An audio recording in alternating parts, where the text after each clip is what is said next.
we met when our husbands were both stationed at Myrtle Beach, flying A-7s. A-7 would be a follow-on airplane, you know, and so we got really close because we both had young children, and our husbands were doing the same thing. I guess they were in the same flight they or were squadron. in the same squadron. Yeah, and so we did family stuff, you know, a lot. So we go back a long way. And this one, we were stationed together at Davis-Monthan in Arizona. Our husbands were flying A-7s, and that's how we got to know each other. And then we also had young children that played and went to the same little preschool and stuff like that.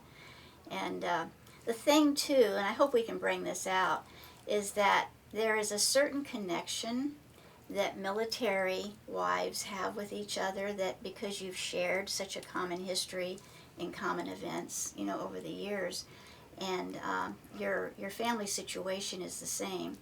And it's almost like we can pick up, we may not see each other for 10 years, but we can pick right back up, you know, where we left off. There's no gap, you know. I know her family, she knows my family. We did this, you know, we remember those experiences. And so it's a very special, it's special is what I've been told. It's the word for it. But I think what brought us beyond together. friendship, wouldn't you say? Yes. It's like they have a brotherhood. You must have a sisterhood. Yes. It's the same thing. That's what brought us together was the A-1. Oh yeah. And the A-1s getting initially. close. Yeah. So to say that this is an episode of Wives' Tales, you're the tail of the plane, the part that keeps them straight in life. Is that a good way to surmise you ladies? I like that. That's good. Or maybe Yeah. the Well, I latter. heard some ladies talking the other night. I was like, I like the Wives' Tales. And how about if we start with introductions? And we'll start on my left with Miss Pat. If you could tell me your name and spell your last name for me, and then who your husband is and how long you've been married. Okay. I'm Pat Doolittle. P, A-T, D as in David, O-O-L-I-T-T-L-E. I've been married going on 53 years, and my husband is Jimmy Doolittle, the third. Miss Ann. Yes, Ann Kelly, A-N-N-E-K-E-L-L-Y. And we've been married 47 years, and my husband is Jim Kelly. But not the famous Jim Kelly. In your Just the eyes, notorious Jim Kelly. All right. Lynn Roulston, and I'm married to John Roulston, and we've been married 47 years. And So- mine, you want me to spell my name? Please, if you Okay, it's Lynnroulston. Very good. Thank you. Let's start off with, I think, Lynn, you were telling a brief story about how, in your mind as a young lady, you had an idea of who you wanted to marry. And kind of, I hate to say it's criteria, but there was something that you desired. Right. Could you lead into that story for me, and then we'll Sure. come down the line Sure. and just go that Sure. way of how you met your husbands and how things worked out? When I was in high school, I'm very patriotic, and I really wanted to marry somebody else that was as patriotic as I am. And I just said, you know, I'd really love to marry somebody that went to one of the service academies. And lo and behold, I was dating my future husband in high school, and he told me one day that he wasn't going to be at school because he was going to go over. We went to high school in Philadelphia, and he was going over to McGuire Air Force Base over in New Jersey, and he was taking the physical for the Air Force Academy. And I went, whoa, thank you, Lord, that was pretty cool. Okay, things are going along. So that was kind of the start of it, and he was accepted to a few different colleges, but he decided on the Air Force Academy, and I was a strong advocate for him, and I thought that was wonderful. And funny that we went to a reunion, his 50th reunion. Of course, we're all 29, but we went to the 50th reunion last year, and one of his roommates from graduate school, he went on to get his master's in 9 months after he graduated the Air Force Academy at UCLA, went to their business school. And the gentleman that was his roommate said, well, geez, and he started talking about the old days, and he said, well, when John was at the academy, he was having a difficult time, because he really missed his girlfriend back home. And I said, oh, really? So I'm playing dumb, like, I don't know what he's talking about. And he said, yeah, he said he was just so distraught. That she finally broke up with him and said, do not use me as an excuse. If you are having a hard time here, you need to put your head to the books and do what you can do, and I know you can do it. And he said, yeah, he said, she really broke his heart. And I said, oh, really? I go, that's me. And he was like, oh my God. It was really funny. I just, the poor guy was like Bambi in the headlights. He didn't know what was going on. But it went on that, he went to the academy, and we've lived a great life. I mean, the military life is something I've desired and wanted it, and thank God it came through. I mean, I feel very blessed. I really, really do. Thank you. Miss Ann, can you tell me about how you and your husband met? Well, we met on a blind date, and I was going to an all-women's college, and Jim had just returned in 1970 from Vietnam, A-1 pilot, and he was the instructor to my roommates, and he was going through pilot training, her boyfriend at the time. So he wanted to impress my husband, the instructor, by getting him a date, and so he got him a date with me, and didn't know what to expect. But Jim ended up, after 47 years of marriage, I married him because of his honesty, trustworthy, and integrity, and I'm still married him today for those reasons. So, yeah. Fantastic. That was about it. Miss Pat, how did you wind up getting proposed to or marrying your husband? Well, At 19. At 19, yes. Yes. We met, I was on a date with another young man, and we were at the local drive-in where they put the hamburgers on the window of your car, And we're sitting there, and he looks over and he says, oh, there's my friend Jimmy. He says, come here, I want you to meet somebody. And so we went over there, and Jimmy was with a date, too. He had been in San Antonio to be in a parade. He was a cadet with Texas A&M. He was a senior at the time, and so they had a parade that day in San Antonio. That's why he was there from school. And so he invited us to, sit in the back seat, while they finished their hamburgers and Cokes. And so we chit-chatted a little bit, and I thought, gosh, a senior at A&M, and he's getting ready to graduate here pretty soon, and he had his uniform on. That was pretty cool. My background was not in the military. I was brought up in a civilian atmosphere, and so I was pretty impressed with that. And just his demeanor, I think, really impressed me. And so what ended up happening, the boy that I had been on the date with, we were basically pretty good friends. And he called me and he said, hey, that guy you met, at the drive-in a couple of weeks ago, he called and wanted to know if I could give him your telephone number. He'd like to call you to ask you out. And I said, sure, And so, and keep in mind, I was a freshman in college at that time, too. So dating a senior sounded pretty awesome to me. So he did. He called me, and we went out, and it started, everything went well, and he started coming back to San Antonio every weekend, to see me. And we would go out on dates and see each other. And occasionally I would go up there to see him. And as the end of the year progressed, he started talking about his commissioning into the Air Force from ROTC program at A&M. And it was looking more and more like, what he was hoping for was to get an educational delay so he'd get his master's degree for another school for another opportunity in the military.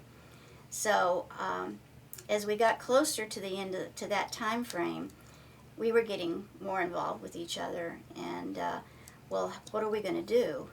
With you going in the military and such.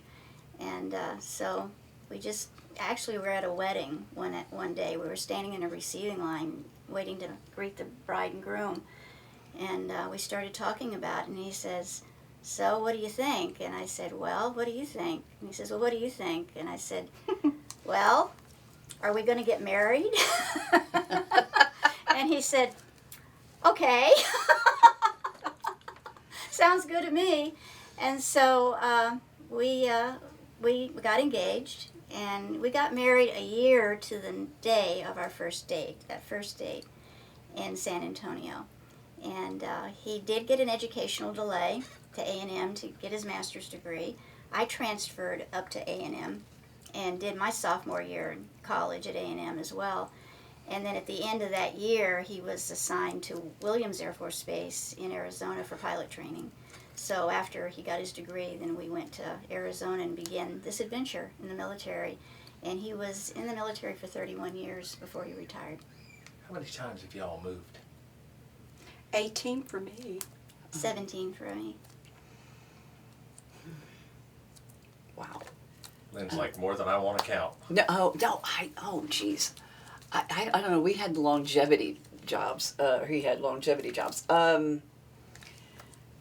Fort Walton Beach, here, Hurlburt, Myrtle Beach, DM, Langley, back to DM. So 5 times. But for You long must have periods of stayed time. long periods of time Time, at yeah. each space. Yeah. We didn't. We only stayed a year, maybe 2 years at Yes, the too. most. Yeah. Can you tell me what that's like to uproot? I mean, it's community is where most people find their safety and their comfort zone. And in the military, you're moving constantly, so you have to create the community quickly and raise the kids in a certain way. How many children do you all have? I've got 2 daughters. 2 daughters? 2 sons. 2 sons. Okay. So if we go back to the moving, when they came home and said, I have a new duty station, how hard was that to, okay, we're breaking down and we're packing? I mean, can you tell me a little bit about that, ladies? Or is that just, you just do it? I would always say, yippee, a new adventure. Yeah.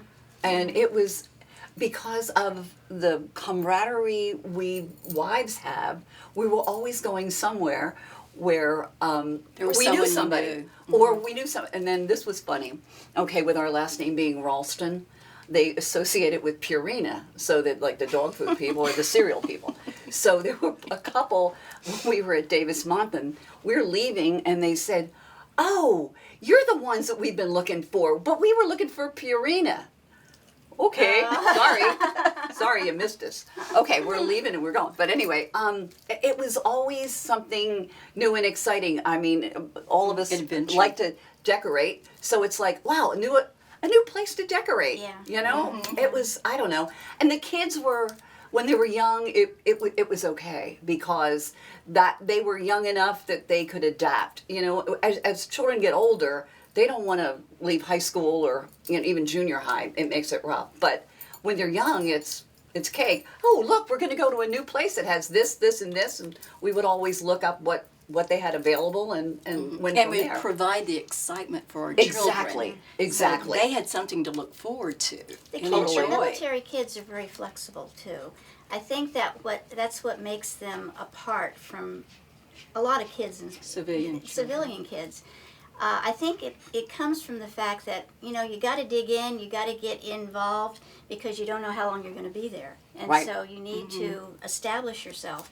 And I think that carries over into their adult lives. I think all 3 of us can agree our children are all outgoing and make friends easily and don't know any strangers.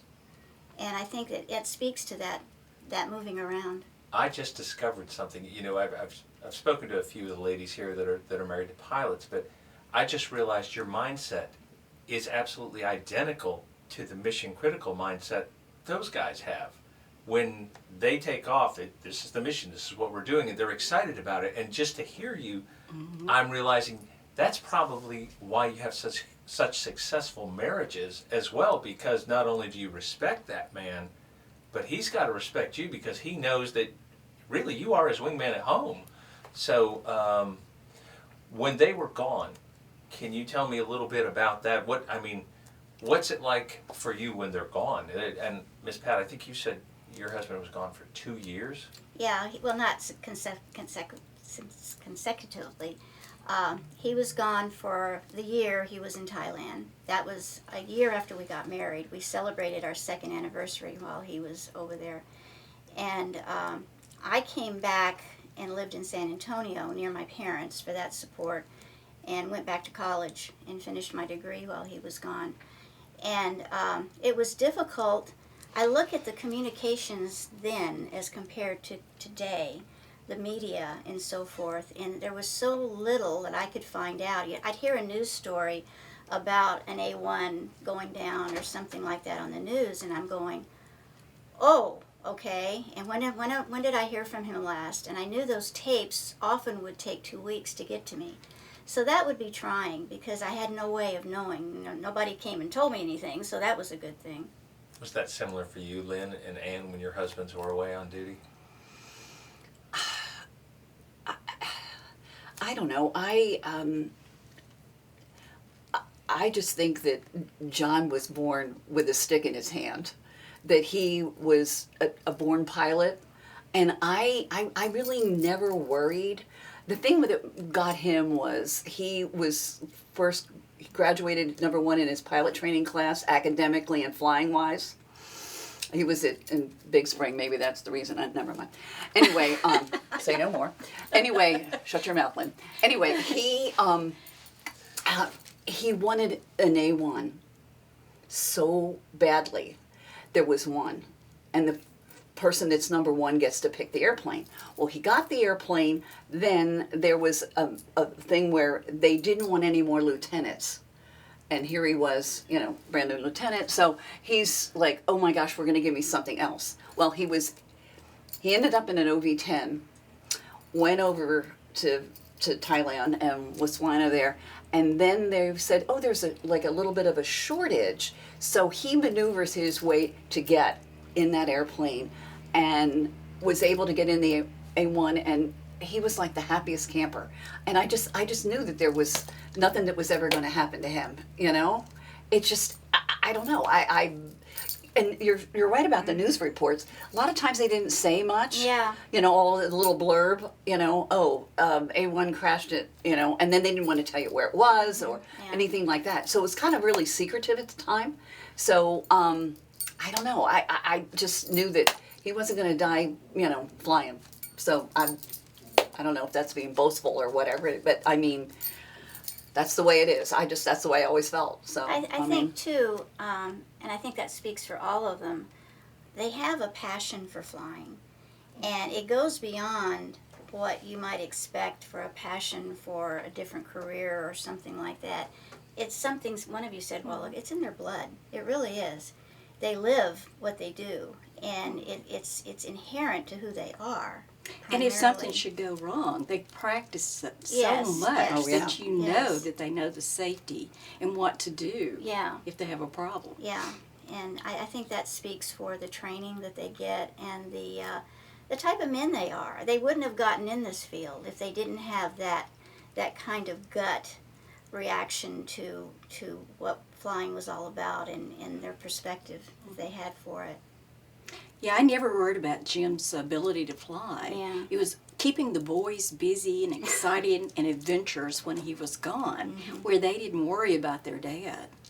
So that was about it. And back in the day, we were all told that we wanted to make sure they had a good breakfast. Oh, yeah. That we should feed them. We should not. It was kind of like the 50s cookbook.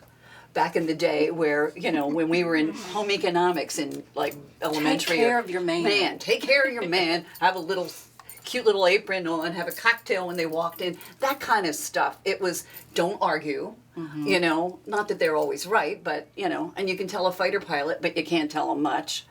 We know that, So, kind of a thing where, we were encouraged to be the perfect wife. And I mean, sometimes it was easy and sometimes it wasn't because, when John was at headquarters, he was doing a headquarters job, he was flying. He was going around all the bases, checking the pilots and things like that. And then he'd come home on Friday and I want to light my hair on fire. And he wants to I want a home-cooked meal and I want to just relax. Yeah. So we compromised. So he would come home, I would cook a meal, and then Saturday night was date night. So then I would be rewarded, and There you you know, go. we would go out, that kind of thing. So anyway, Friday night was to meet the guys at the bar. that was Oh, yeah. another So thing. they can have Yep. camaraderie with all their friends. Yeah, they had to shoot their left hand down with their right hand, and Yeah, they you got know, their tell flight them, suits you know, on. the You wristwatch. know, Yeah. they got their flight suits on, Yeah. and it was always meet them in the bar, you know, have a drink and chit chat with whoever else is there, go have dinner, and And we Right. don't talk as the women because we knew that Yeah, they needed yeah. that camaraderie. they did, Yeah. they did. Yeah. They needed to just blow off steam and have a good time, and that was the old days. Yeah. Things are really Things are changed different now. now. You don't Yeah. see that anymore. How is it now? How is it now? It's more. I think they go Religious home to structured. their wives. And There's a lot of you don't see the drinking like you used to, and a lot of the bars and bases are now like combined. It's Yes. not the officers club anymore, or the NCO club, or the airmen's Enlisted club. club, yeah. It's one. it's one club. So it's kind of not the same, you know. That sense of fraternization that they used to have in the military, where officers and enlisted wouldn't, you know, so that it was a matter of, do you want to let your hair down while your boss is sitting right there, kind of thing. So Right. they lifted that attitude somehow and joined the clubs together, and that happened since we've been separated from the military. So I guess it's working. They're still separated, but it wasn't, like she said, it was an opportunity for them to relax and, you know, talk about the day and all the things that happened. and the mission. Yeah, The mission. yeah. I'm sure you would get letters or recordings.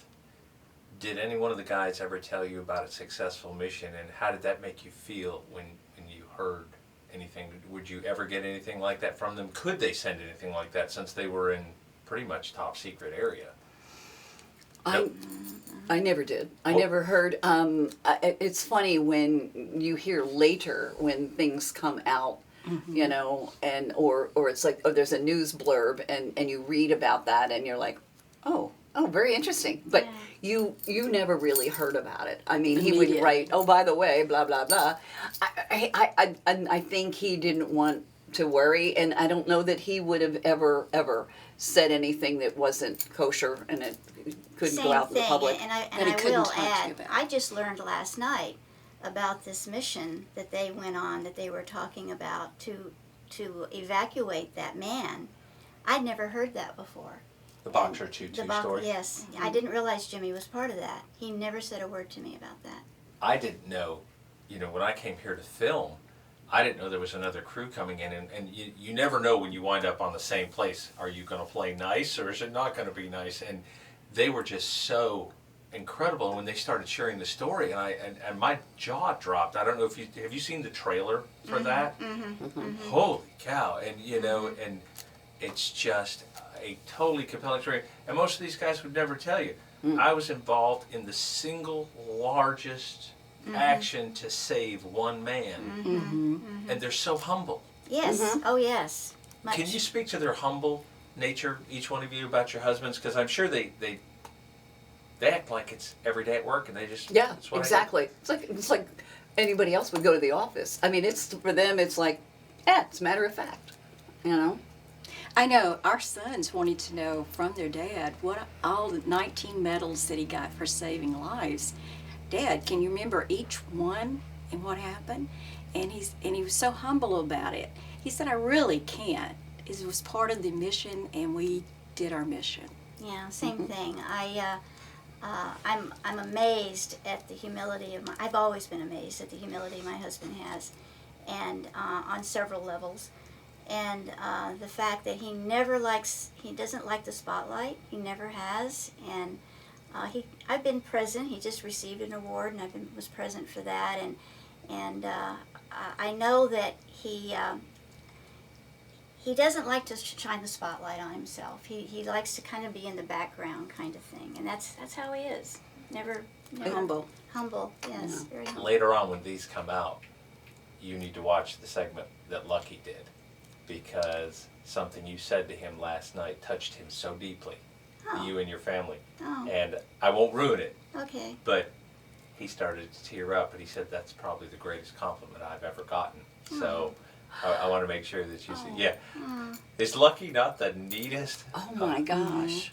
And he's Wow. turning 98 on November the 7th, so we're going to do something special on his 100th That will be- birthday in 2 years. We'll, Yeah. we'll be there. So, Yeah. Yeah, he just didn't know it yet that he's going Oh. to get something special. Isn't that cool? Fantastic. Yeah. Yeah, I'm amazed at the true family structure that I see here. These guys walk up and it's like yesterday, and you know the brotherhood, and I can see there were some ladies that had never met and they just met the other day, and they're like, these are, you know, these are my friends. This is who I am, and that's rare. You just don't see that anywhere else. You don't. I guess in World War II it's band of brothers, and Mhm. you would say that about the guys who served together. It's a band of brothers. And again, it's that military atmosphere that I literally grew up in. I've been a military wife longer than I've been anything else. And it's a sense of camaraderie, specialness, sisterhood, family orientation, knowing whatever base you move to, you're immediately accepted, you're immediately welcomed, made to feel at home. Here, what do you need? Your household goods haven't arrived. Here, what do you need? A bed? A kitchen table? We've got a spare. Kind Exactly, of thing. It's exactly. that kind of attitude. Somebody's coming in with food. Yeah, yeah. You're unpacking the trucks. They're unpacking it. Somebody's bringing you dinner. I mean, somebody's like, "Hey, we'll watch your children. Here, I have a child that's such and such age. Bring them over." I mean, it's so different. I mean, in the civilian world, I mean, when we moved to Texas, we were in I hate to say the country club area. We're in this country club area.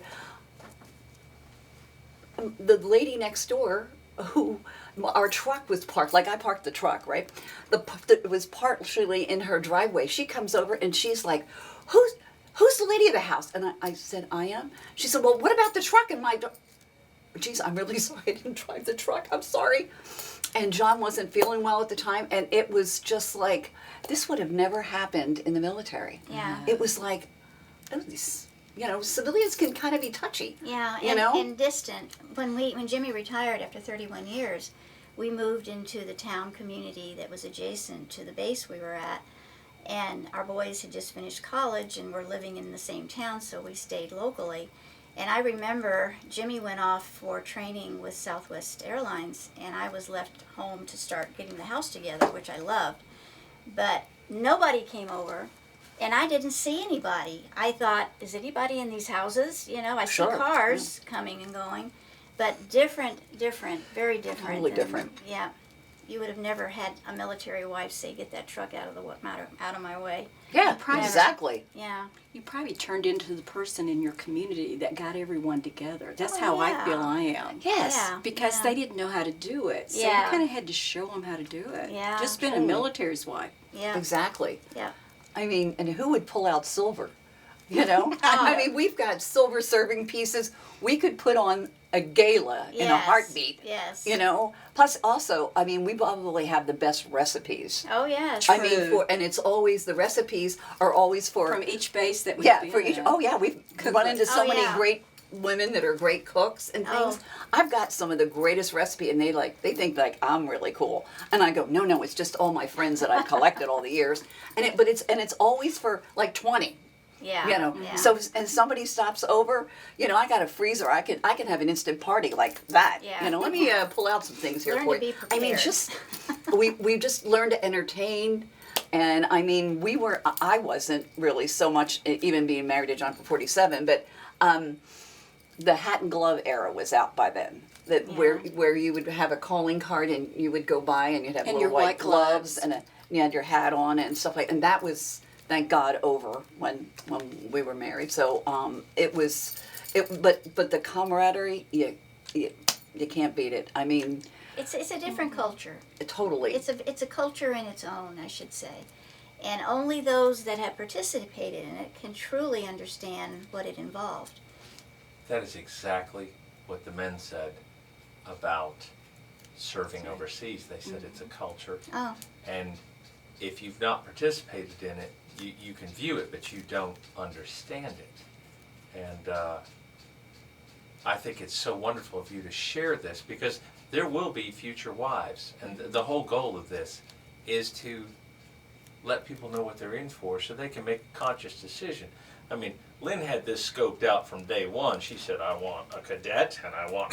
That's right. I know, she knew exactly what she wanted, and she went Totally. after it, and you got it. I got it. Yeah. You throw a wish up and Yeah, there it comes. There It came comes. right back. And I didn't want to be married to a military guy. I wanted a civilian. But after I met Jim, he was such a professional, great person that I can't imagine being married to anyone else. Well, and with Jimmy too, you know, even at 19, I'd had my share of boyfriends, and I think the thing that stood out when I met him was, this isn't a boy, this is a man. You know, True. he truly, every pore was a man in him. He had that maturity, he had that integrity, he had goals that he was trying, you know, that was definitely trying to reach. So that was, yeah, I think they all share that same thing. True. That's Mhm. true.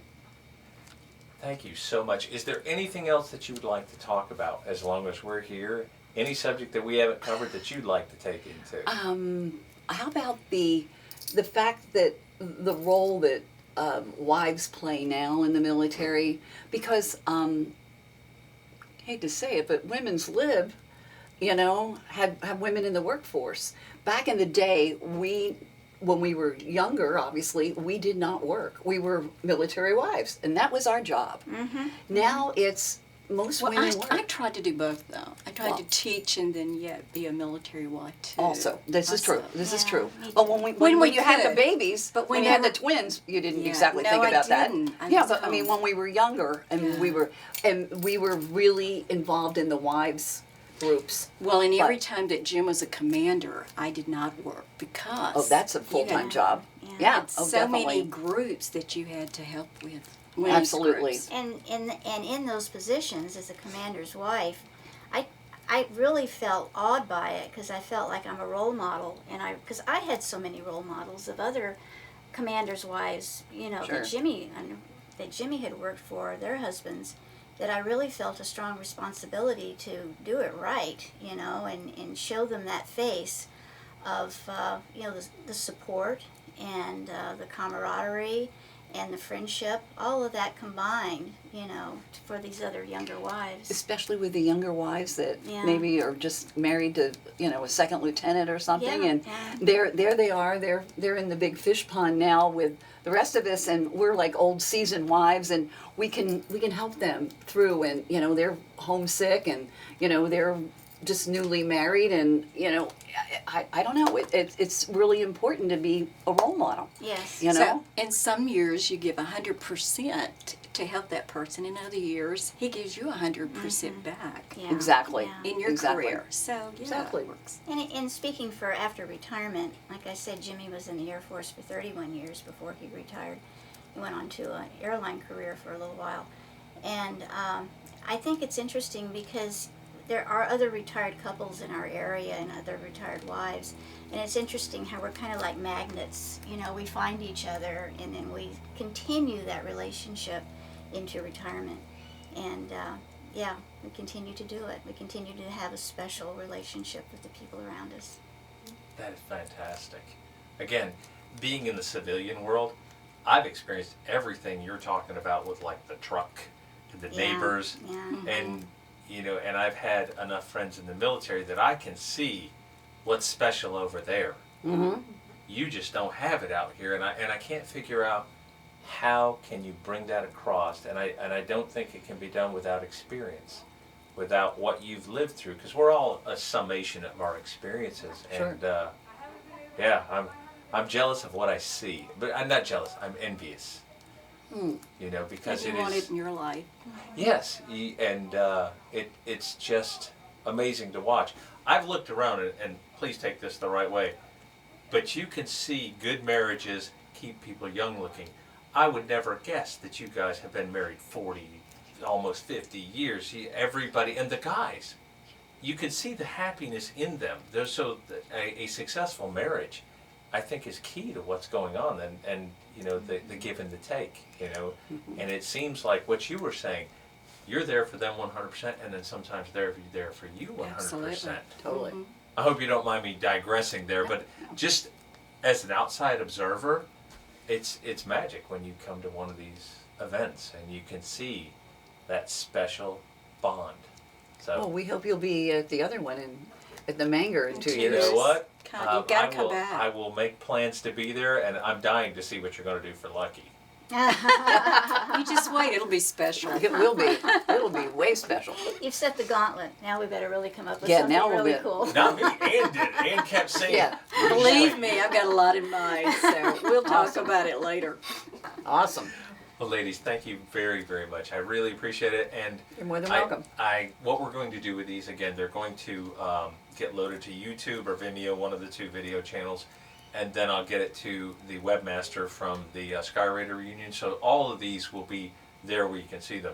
My ultimate goal is I'm going to do a story about the Skyraiders themselves, the Skyraider plane. Okay. And I've got all kinds of footage, but I needed the voices of people telling the stories of the plane from the plane's perspective. So somewhere in here, and I'm still stuck with that wives' tales. When they start talking about the rudder, you're the guiding force that kept, you're the rock. Well, the my anchor. husband still flies, and he still picks up brand new Airbus and bring it back to Denver and in Tampa.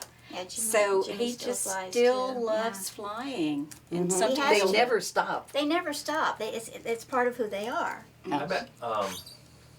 Oh God, Tom Dwilly, with the hand that was. Yeah, He yeah. got up and spoke. Did Yeah. you hear what happened?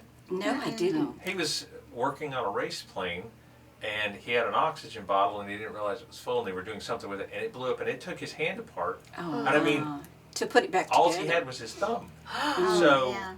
Yeah. he said he was he said, I've got to fly. You got to figure out a way. He said, I got to be able to trim that aircraft. So they took toes off of his feet. and put Sewed it them on on his his hand. hand. Oh, okay. Yeah, see? And yeah, he's not. He'll and do it anything, was yeah. because I'm flying, and Yeah.